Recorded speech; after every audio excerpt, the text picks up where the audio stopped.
নতুন অর্থবর্ষ শুরু হওয়ার সাথে সাথেই করদাতাদের জন্য একটি গুরুত্বপূর্ণ খবর এসে গেছে।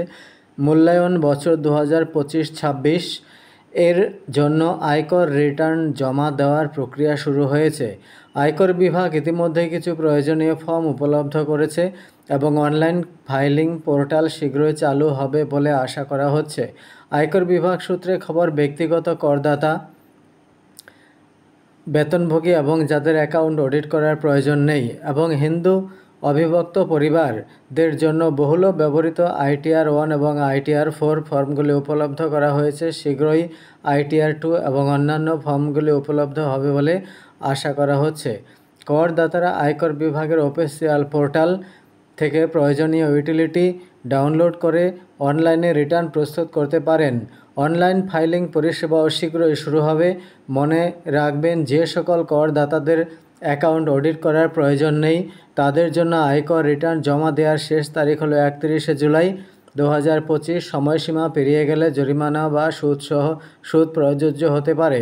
তাই শেষ মুহূর্তে ভিড় এড়াতে এবং সম্ভাব্য সমস্যা থেকে বাঁচতে যত তাড়াতাড়ি সম্ভব আপনার রিটার্ন ফাইল করা বুদ্ধিমানের কাজ হবে। দ্রুত রিফান্ড পাওয়ার টিপস। তাড়াতাড়ি ফাইল করুন। যত দ্রুত আপনি আপনার ITR ফাইল করবেন তত তাড়াতাড়ি আপনার রিফান্ড প্রক্রিয়া শুরু হবে। ভেরিফিকেশন আবশ্যক। রিটার্ন ফাইল করার পর 30 দিনের মধ্যে তা ভেরিফাই করা বাধ্যতামূলক। আধার, OTP, নেট ব্যাংকিং বা ব্যাংক অ্যাকাউন্টের মাধ্যমে সহজেই ভেরিফিকেশন করা যায়। ভেরিফিকেশন ছাড়া আপনার রিটার্ন অসম্পূর্ণ বলে গণ্য হবে এবং রিফান্ড প্রক্রিয়া শুরু হবে না। নিশ্চিত করুন যে আপনার ব্যাংক অ্যাকাউন্টটি আয়কর পোর্টালে ভ্যালিডেট করা আছে এবং সেটি প্যান কার্ডের সাথে লিঙ্ক করা আছে। রিফান্ড সরাসরি এই লিঙ্ক করা এবং অডিটেড করা অ্যাকাউন্টে জমা হয়। ফাইল করার আগে আপনার ফর্ম 26AS এবং বার্ষিক তথ্য বিবৃতি পুঙ্খানুপুঙ্খভাবে মিলিয়ে নিন। এতে আপনার আয় এবং TDS সংক্রান্ত সমস্ত তথ্য সঠিক আছে কিনা তা নিশ্চিত হওয়া যায়। কোনো গরমিল থাকলে তা অবিলম্বে সংশোধন করুন। প্যান আধার লিঙ্ক। আপনার প্যান কার্ড যদি এখনও আধারের সাথে লিঙ্ক করা নাও থাকে তবে তা অবিলম্বে করুন। লিঙ্ক না থাকলে রিটার্ন ফাইল করতে সমস্যা হতে পারে এবং রিফান্ড আটকে যেতে পারে। আয়কর রিটার্ন ফাইল করা একটি গুরুত্বপূর্ণ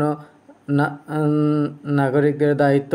মূল্যায়ন বছর 25-26 জন্য ফাইলিং প্রক্রিয়া শুরু হয়ে যাওয়ায় সমস্ত প্রয়োজনীয় নথি সংগ্রহ করুন এবং সময়সীমার মধ্যে আপনার রিটার্ন জমা দিন। সঠিক তথ্য প্রদান এবং দ্রুত ভেরিফিকেশন আপনার রিফান্ড পাওয়ার প্রক্রিয়াকে মসৃণ ও দ্রুততর করবে।